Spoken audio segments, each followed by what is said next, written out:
The prince yelled at her in the market, then found out she was his father's chosen bride. The midday sun spilled over Seville like molten brass, drenching the Plaza del Mercado in a haze of golden heat. The square pulsed with life, shouts of merchants hawking salt cod, bundles of saffron, bolts of linen, the bray of mules tugging overloaded carts, laughter, haggling, footsteps upon stone. 1,000 scents mingled in the thick air. Roasted almonds, cured meats, jasmine clinging to iron balconies, and the sharp, bright tang of citrus from the Rueda family's stall. Catalina stood behind a pyramid of Seville oranges, her sleeves rolled to her elbows and the skin of her neck glistening faintly. Her bodice clung damply to her back beneath the russet wool, but she hardly noticed. With hands practiced and quick, she filled a customer's woven basket and tucked in a sprig of bay leaf for good measure. A smile, soft and sure, brushed her lips as she accepted payment and wished the woman a good feast day. "Catalina?" Her father's voice rose from the opposite end of the stall. "Bring more from the crate, Nina. The heat's turning these soft." She nodded, brushing back a strand of hair that had slipped from her braid. The stall's canvas awning offered little relief from the blistering sky, but Catalina moved through the motions with the quiet confidence of a woman who had long since learned the rhythm of the market. Her fingers found the ripest fruits by weight and scent. She adjusted the display, layered leaves beneath the baskets, and swept away the fallen petals that clung to the floor like forgotten prayers. Then came the drums. The sound rose not from the church towers, but from the cobbled street that split the plaza. It began as a distant beat, measured, stern. The crowd shifted as heads turned, and conversation faltered. A few merchants paused mid-sale, stepping aside to let their customers peer into the street. Catalina heard it too, and frowned. Then the procession appeared. First, the standard-bearers with their crimson banners embroidered with the golden lions and castles of the crown. Behind them, a cluster of guards clad in black and silver, lances gleaming in the sun. And at the center, mounted on a dark Andalusian stallion that moved like living smoke, rode the prince, Fernando de Aragon. Catalina had seen him once before from a distance, at Corpus Christi last year, but she had not remembered his face. Now she could see it clearly. Sharp-boned and pale beneath the shadow of his plumed hat, his eyes were cool as they passed over the crowd, his jaw firm with the expression of one accustomed to authority. The people around her bent their heads or stepped back, murmuring. She remained still. The crowd surged unexpectedly. Someone jostled her from behind, an elbow catching her hip. Her balance faltered. She reached out to steady a basket, but the crate at her feet was already tipping. The oranges spilled. 100 orbs of bright color scattered across the dusty street, rolling like marbles. One grazed a horse's hoof. Another thumped against a guard's boot, and one came to a stop directly beneath the stallion's nose. The prince pulled the reins with a practiced hand, halting the horse with a sharp intake of breath. The drumming stopped. The procession stilled. And then he saw her. His voice rang out, low but unyielding. "What is the meaning of this?" Catalina didn't speak. Her hands were already at her sides, fists clenched, the warmth rising in her face not from the sun this time. The orange nearest her foot rocked slightly. Her heartbeat thundered in her ears. "You obstruct a royal procession with fruit?" he said, dismounting with swift grace. His boots struck the stones with a decisive echo. "Is this some kind of protest?" "No," she murmured. But she didn't lift her gaze. A few onlookers laughed nervously. Her father stepped forward, but one of the guards raised a gloved hand, halting him. The prince's gaze swept over her from head to toe, the linen sleeves rolled up, the smudge of pulp on her apron, the flush along her neck. "You remain silent," he said. "Do you consider yourself above an apology?" Her jaw tightened. She knelt and began gathering the oranges. The prince stood unmoving, shadow casting long lines across the cobbles. Still, she said nothing. One by one she collected the scattered fruit, The crowd was utterly still now. The only sounds were the scrape of wooden wheels in the distance and the faint creak of leather as the prince shifted his weight. "You'd do well to remember your place," he said, his voice quieter now. "Especially if you intend to sell goods in the shadow of the crown." Catalina didn't look at him. She set the last orange back in the basket and rose. Her face was composed, her posture straight, though her hands trembled slightly where they clutched the edge of the crate. Prince Fernando turned away without another word. The procession resumed. Catalina returned to her stall, wordless. Around her, the market exhaled and began to move again. That evening, after the plaza had emptied and the sky was painted in slow strokes of lavender and wine, the upper floor of the Rueda shop was shuttered against the evening breeze. The room smelled of wood polish, citrus peels, and old paper.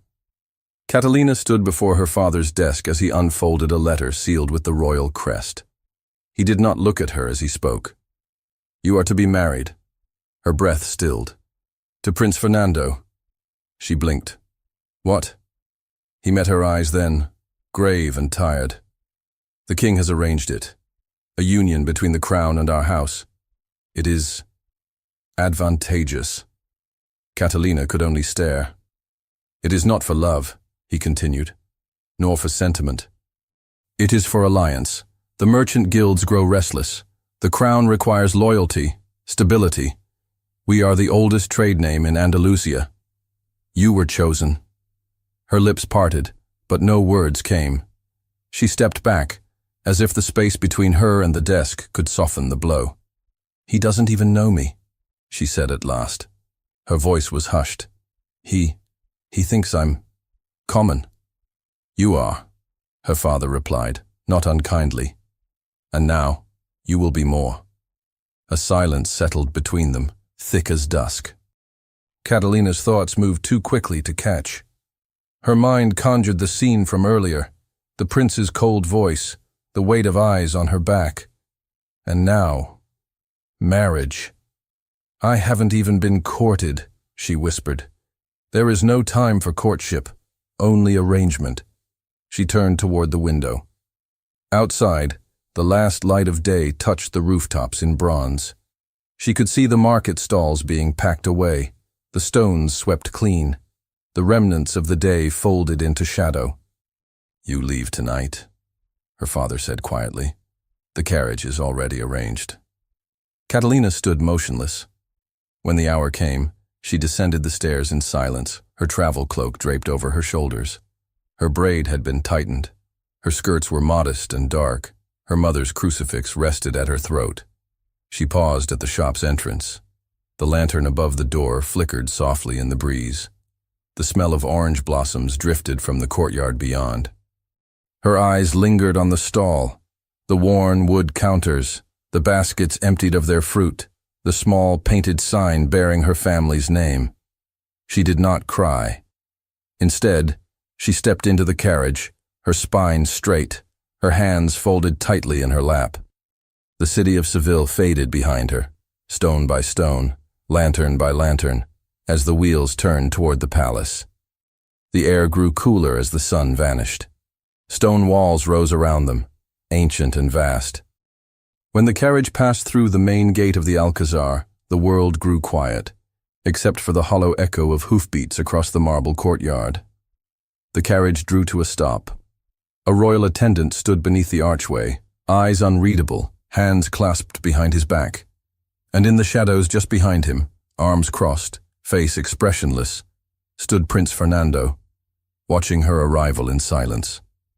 The door to the guest chamber closed behind her with a muted thud, muffled by layers of stone and formality.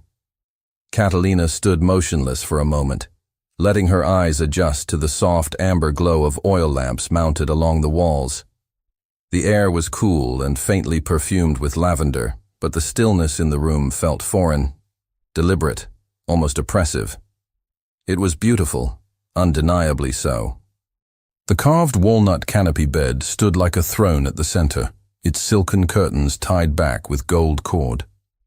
An armoire of Moorish design stretched across one wall, inlaid with ivory and mother-of-pearl. Embroidered Embroidered cushions in deep garnet and indigo crowded the bench under the arched window, yet none of it comforted her. Every corner whispered of someone else's life. This was not her father's warm, cluttered apartment above the stall, where the scent of oranges lingered and wood creaked beneath her steps. This was silence pressed into brocade. A maid entered briefly with a tray of figs and almonds, offered no words, and departed just as quickly. Catalina set her hands on the edge of the bed and exhaled slowly. She had not spoken to Prince Fernando since the moment at the gates. He had looked at her with an unreadable expression, then turned and disappeared into the palace without a word. She hadn't expected warmth, perhaps not even acknowledgement, but the absence of anything left her unsettled. She changed into the linen nightgown laid out for her and approached the window. The view overlooked one of the smaller inner courtyards where orange trees rustled softly in the breeze. Beyond the low stone railing, a pair of guards stood at attention, their silhouettes unmoving. Freedom was just outside, scented with blossoms. But in here, she was no longer Catalina of the market. She slept poorly. The next morning began with protocol. Her new life unfolded in careful ceremonial layers. She was instructed by a palace duenna on when to curtsy and to whom, how many steps to remain behind the queen when walking, how to address the royal confessor, and how to navigate a formal dining table with 5 forks. Her days were punctuated by obligations she had never imagined. Latin grammar lessons delivered by a stooped priest with trembling hands, lectures on Catholic virtue and royal modesty, long afternoons with a lady tutor who taught her the ceremonial order of toasts at court banquets. The meals were formal and hushed, served in silver under vaulted ceilings. Catalina sat at the table's lower end, careful with every word and movement. The court ladies watched her with practiced detachment, eyes skimming over her like she was a piece of furniture that had been placed in the wrong room.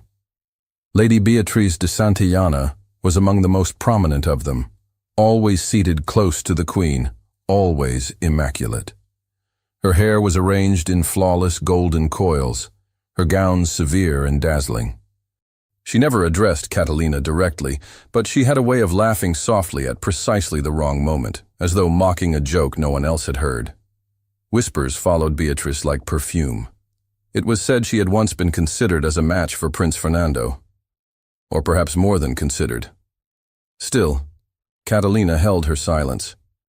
She endured the chill with the same quiet dignity she had held in the market, though the loneliness here was sharper, wrapped in silk and sharpened by courtesy.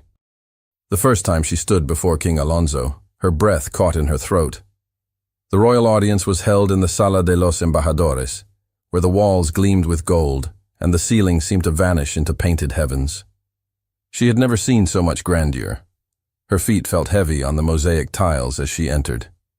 Prince Fernando was already there, standing beside his father in full court attire, black velvet with silver embroidery, his sword at his side.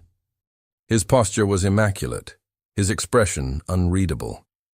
"Catalina Rueda," the chamberlain announced. She stepped forward and curtsied low, her skirts brushing the floor. She could feel the weight of every gaze upon her. The king studied her for a long moment, then nodded once. "You are to be wed to my son." "Yes, your majesty. May God guide you in your duties." She did not lift her head until dismissed. Afterward, she stood beside Fernando for a brief, formal exchange. Their hands did not touch. Their conversation was brief, only a few words about the weather, about her adjustment to court life. He was polite, as if speaking to a visiting diplomat, not cold, but distant, and she could not tell whether it was disdain or discomfort that held him at arm's length. That night, Catalina could not sleep. The air in her chamber felt heavy despite the open shutters. She rose, wrapped a shawl over her nightdress, and slipped quietly into the corridor. The palace was hushed at this hour, the corridors lit only by flickering wall sconces. She walked with soft steps, past sleeping statues and tapestries that stirred in the breeze. The garden was open. She stepped onto the tiled path slowly, as though waking a dream. Jasmine perfumed the night. A crescent moon hung low over the tiled roof, casting silver shadows onto the carved stonework. She wandered without direction, her thoughts a tangle of questions she dared not voice. Then she heard it. A quiet, fluid strumming, delicate, melancholy. She followed the sound past a stone fountain until she found him. Fernando, seated on a stone bench beneath an archway, the vihuela resting on his knee. He plucked the strings slowly, his head bowed, unaware of her presence. She hesitated. "I didn't mean to disturb you," she said quietly. He looked up, startled but did not rise. "You're awake late." "So are you." He set the instrument aside and studied her for a moment. "This place is beautiful at night," he said. "It almost feels honest." She sat on the edge of the fountain, not too near. "I needed air. The walls feel smaller here." He gave a faint, dry laugh. "They close in, don't they? Even when they're carved with gold." Catalina looked at him. In the dim light, he seemed younger somehow. The sharp lines of his face softened. "You've lived with them your whole life. Knowing how to endure something doesn't make it easier," he replied. "Especially when it chooses everything for you." She understood then. Understood the tightness in his voice. The way he looked at her without truly seeing her in the audience hall.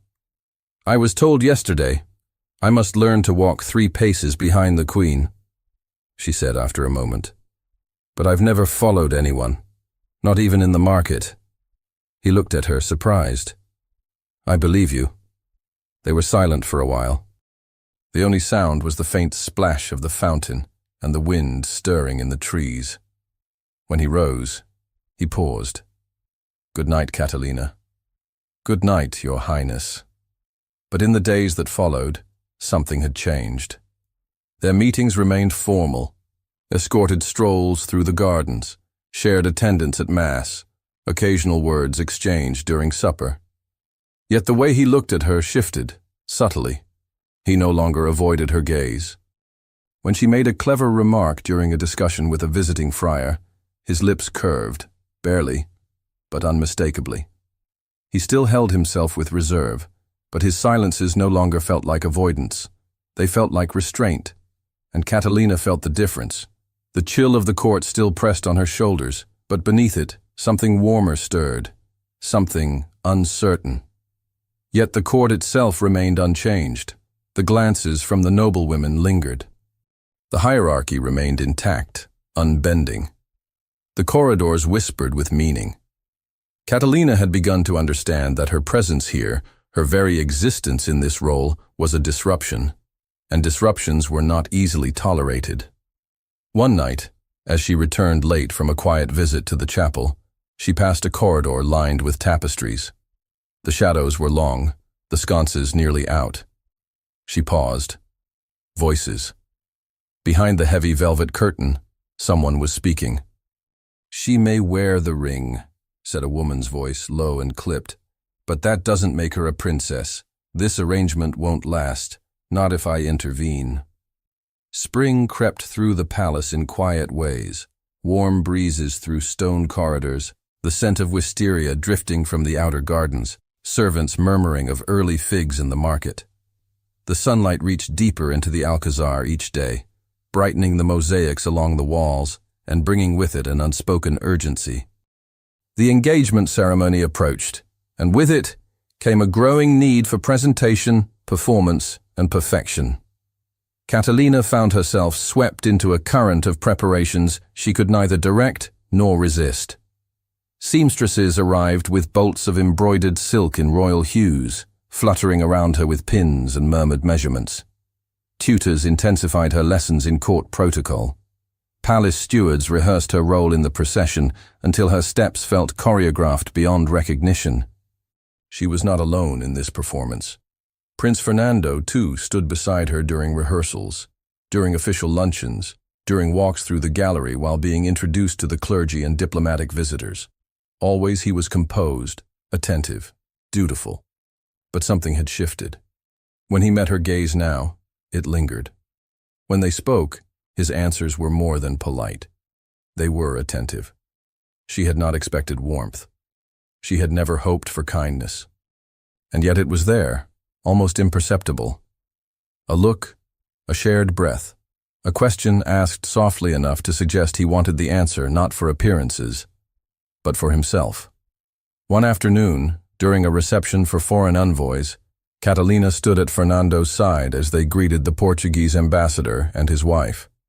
The conversation turned toward the silk trade, tensions over tariffs, speculation about the crown's new direction. The ambassador's tone was clipped, subtly challenging. Catalina stepped in. "My father often said that Seville's trade must move with the wind, not against it. If we push the tariffs too quickly, we risk tearing the sails before the ship even leaves the harbor."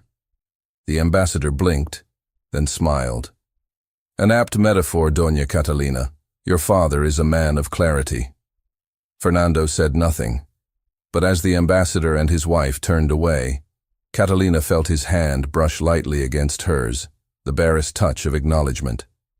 She glanced at him. His expression didn't change, but in his eyes there was approval, warm and unmistakable. Later, as they exited the audience hall, he offered his arm.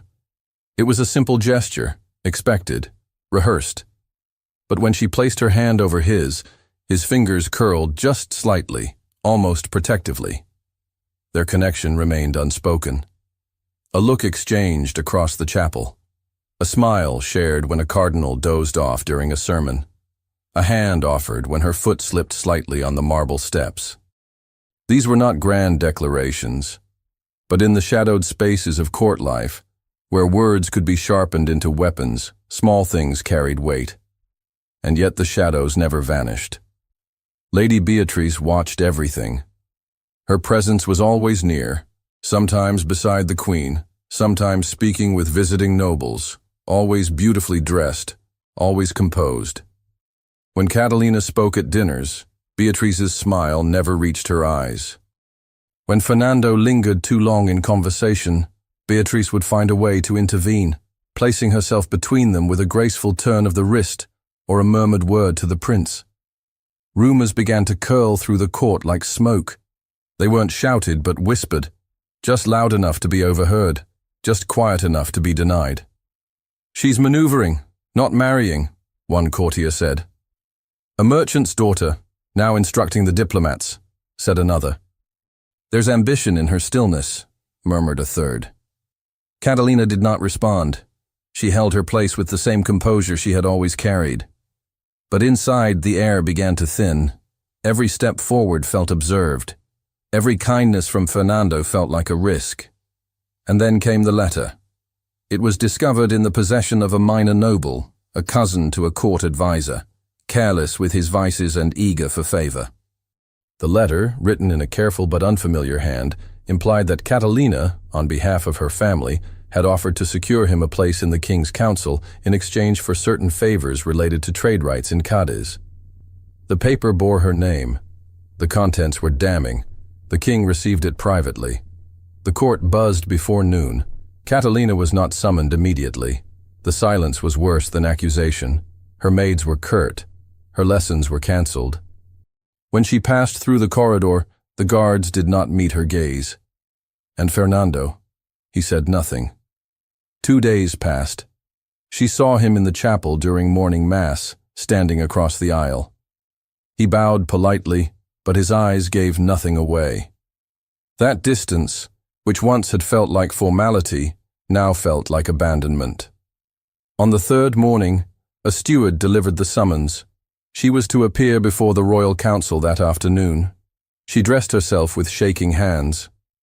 The gown was too fine for her skin, the stiff lace at her collar an itch she couldn't escape.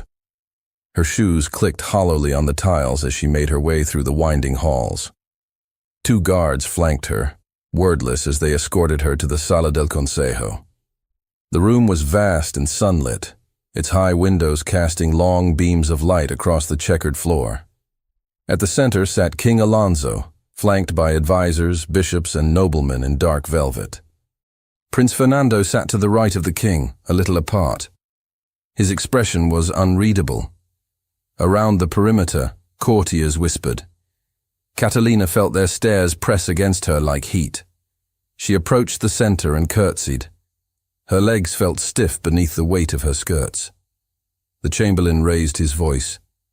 Doña Catalina Rueda, daughter of merchant Esteban Rueda, stands before the council in response to a matter of impropriety presented by His Majesty's court.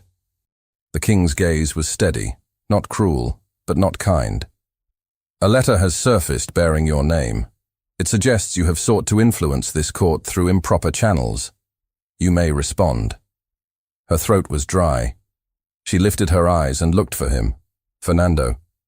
She found him, sitting still, hands folded on the armrest of his chair. He did not look at her. She took a step forward. Your Majesty, she began. I have not. Her voice faltered. She tried again, more quietly. I have never written such a letter. Nor would I. I do not. She paused, forcing her breath to steady. Around her, the silence sharpened. Then she looked to Fernando again. Your Highness? He did not raise his eyes. The silence in the council chamber stretched, too wide and too deep, pressing against Catalina's ribs like an unseen hand. Her voice, fragile with disbelief, hung unanswered in the air. Your Highness. No reply. Fernando remained seated, eyes lowered, his profile carved in stillness. She could feel the attention shift away from him and back to her, expectant, sharp, waiting for the girl in the velvet gown to falter, for the merchant's daughter to slip, to cry, to crumble. Catalina stood alone in the center of the chamber. The mosaic beneath her shoes blurred in her vision. Still she did not move. She would not plead. But as she opened her mouth again to speak, to defend herself, to reclaim some fragment of truth from the hungry crowd, his voice cut through the hush. I will speak. The heads of courtiers turned sharply. Fernando rose from his seat, his chair scraping softly against the floor. His height commanded immediate silence, but it was not only stature that stilled the room. It was the weight of his tone, calm, unhurried, and clear. I believe, he said, his gaze sweeping across the chamber, that this accusation is false. His eyes found Catalina then, no longer distant, no longer uncertain. The letter is a fabrication, he continued. Its phrasing is inconsistent with Doña Catalina's manner of speech. Its Latin is clumsy. The timing of its appearance, mere days before the formal announcement of our union, is not coincidence, but calculation. Murmurs stirred. The king's brows lifted slightly, but he said nothing. I heard a remark in court nearly a week ago, Fernando went on, that suggested unrest surrounding my future wife's place among the nobility. It troubled me. I asked discreet questions. I reviewed the handwriting, spoke with the clerks who manage the inner correspondences. He paused, his jaw tight. The nobleman who produced the letter has debts in both Cadiz and Lisbon. 2 days ago, one of my men found he had recently come into sudden coin, gold in fact. I leave the implications to this council's judgment. Catalina couldn't breathe. She watched him speak as if seeing him for the first time. Fernando turned fully toward the king. This accusation was never about treason or bribery. It was about fear.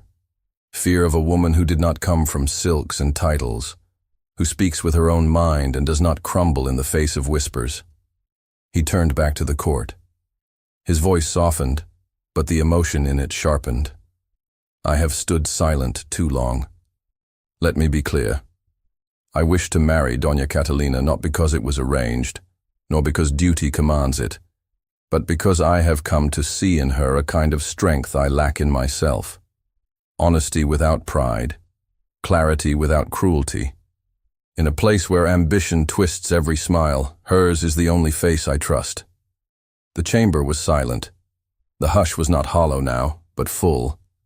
Catalina felt her hands tremble at her sides. Fernando looked once more to the king. I speak not only in her defense, but in my own. I will not be ruled by rumors. I will not be shamed by love. Stillness. Then, a slow shift. A murmur ran along the edge of the chamber, first tentative, then warm. Heads turned toward Catalina not with suspicion, but with something closer to curiosity. Even the queen, silent and watchful until now, dipped her chin ever so slightly in acknowledgement. King Alonso remained quiet for a moment longer. Then he gestured once, firmly. The council is dismissed. Chairs scraped. The courtiers stood. The spell broke, but only in sound, not in weight. Catalina did not move until a hand brushed lightly against hers. "Come," Fernando said softly. They walked in silence down the long corridor, his hand at the small of her back. Neither spoke until they passed the chapel threshold, and the doors closed behind them. Inside, the air was hushed and cool, scented faintly with frankincense. The stained glass windows were washed in blue light, and the hush of early evening settled over the stone like a cloak. Catalina stood before one of the pillars, arms folded tightly over her chest.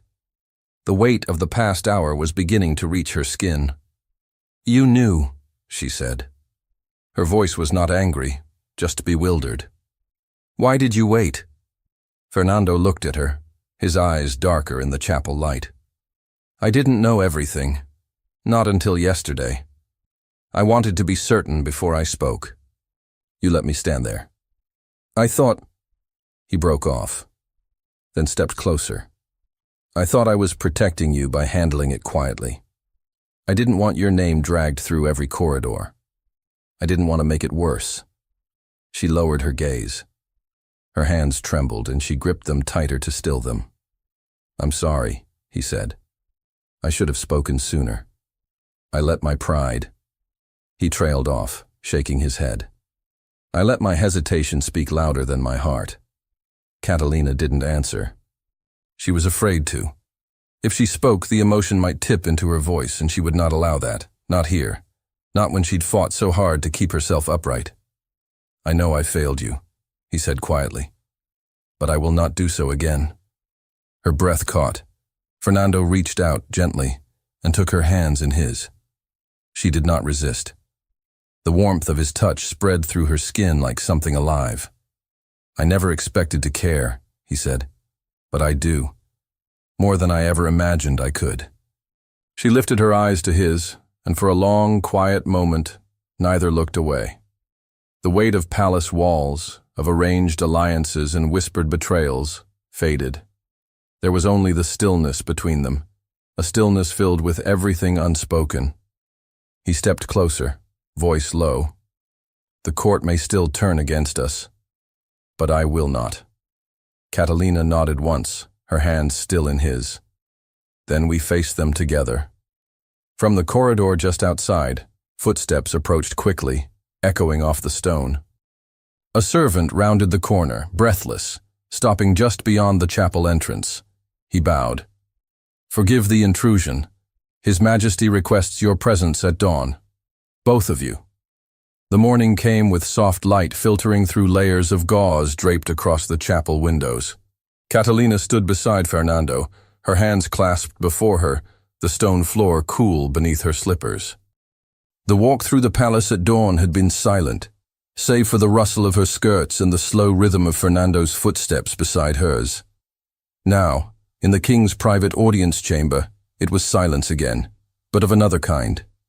The kind that held weight. King Alonso sat in his carved chair of walnut and ivory, flanked by 2 royal scribes and a steward standing in discreet stillness. The king's robe was darker than usual, trimmed in sable but unadorned. The room was simple compared to the splendor of the council chamber, but the authority it held was greater. Fernando stepped forward first. "Majestad," he said, voice clear, steady. "I reaffirm my intention to marry Doña Catalina Rueda." The words fell into the quiet, like a stone into deep water. Unflinching, unmistakable. "I have not come to this lightly," he continued. "I have weighed duty, and I have weighed judgment. But I have also weighed her courage, her grace under trial, and her refusal to bend to the cruelty of this court. I admire her for these things.